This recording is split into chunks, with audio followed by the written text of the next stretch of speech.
एक बार एक मीटिंग में बहुत ही टैलेंटेड और हमेशा शांत रहने वाला एम्प्लॉय एकदम से फट गया। मीटिंग रूम में 12 लोग बैठे थे। इस एम्प्लॉय का बॉस प्रेजेंटेशन दे रहा था और ये एम्प्लॉय टेबल की बिल्कुल लास्ट वाली सीट पे बैठा था और जज कर रहा था अपने मैनेजर को कि अबे ये क्या प्रोडक्टिविटी के बारे में कुछ समझाएंगे, कोई अच्छा काम करे तो इन्हें अप्रिशिएट तो करना आता नहीं है, खुद तो पॉलिटिक्स करके मैनेजर बना है, खुद कोई अच्छा काम करना नहीं आता तो अप्रिशिएट कैसे करेगा। इसके दिमाग में ये सब चल रहा था और इसके मैनेजर ने इसको प्रॉम्प्ट करके पूछा कि क्यों, कुछ गलत कह रहा हूँ। और इसने एकदम से ही बोला कि अरे आप कुछ गलत कहो चाहे सही कहो, इस कंपनी में कुछ इंप्लीमेंट तो होगा नहीं, ये सब प्लान्स पेपर पे रह जाएंगे बट कभी भी इंप्लीमेंट नहीं होगा। ना आज से पहले इस कंपनी ने किसी को अप्रिशिएट किया है, ना आज अप्रिशिएट करती है, ना आगे अप्रिशिएट करेगी। और ये सुन के मैनेजर शॉक रह गया, बाकी 11 लोग भी शॉक हो गए और ये बंदा खुद भी शॉक हो गया कि ये मैंने क्या बोल दिया। इसने एकदम से ही कहा कि अरे सॉरी सॉरी सॉरी सॉरी, मैं किसी और बात पे गुस्सा था, मेरा गुस्सा यहाँ निकल गया। बट रियलिटी में ऐसा नहीं हुआ था। महीनों का जो रिजेंटमेंट भरा हुआ था वो इस मोमेंट पे निकल गया और सालों की रेपुटेशन उसकी खराब हो गई, उसके रिलेशनशिप खराब हो गए, उसकी इमेज को बहुत बड़ा डैमेज हो गया। और ऐसा हमारे साथ बहुत होता है, ऐसा आपके साथ भी होता होगा कि आपने रिजेंटमेंट में कुछ स्टूपिड कर दिया।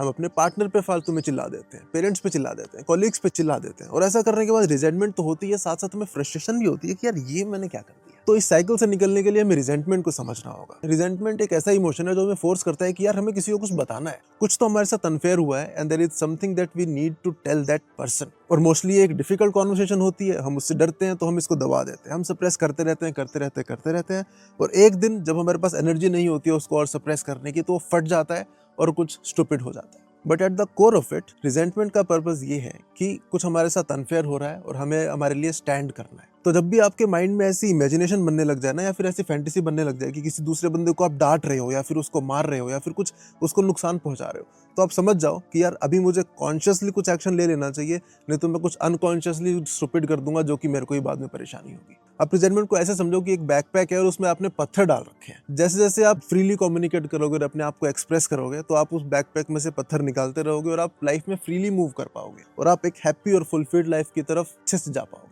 तो ask today, what are you feeling resentful about and what can you tell that person that will make you feel